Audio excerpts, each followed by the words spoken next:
È un po' una situazione abbastanza anomala in quanto la nuova provincia aspetta anche quello che è poi l'esito del referendum consultivo che ci sarà qui nelle prossime settimane e da lì si capirà anche quello che sarà il futuro di questa nuova provincia. È chiaro che le risorse sono poche e bisognerà sicuramente cercare di investire quelle poche risorse in quelle che sono poi i grandi temi che caratterizzano poi la provincia, quindi dall'edilizia scolastica alla viabilità e in particolare anche poi l'aspetto turistico.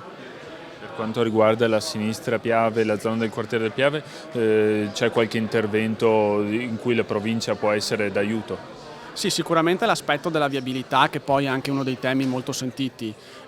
Per quanto possa fare anche la provincia, credo che un sostegno lo si possa dare anche a quella che è la tematica che da molto tempo si parla, ovvero la questione del ponte di Vidor. A livello poi turistico credo che la provincia possa fare molto, in quanto anche noi 15 comuni siamo candidati a patrimonio dell'UNESCO e quindi anche un supporto a livello provinciale di questa candidatura non può essere altro che una soluzione per raggiungere l'obiettivo e portare poi beneficio sia ai comuni interessati ma all'intera provincia e all'intero Veneto.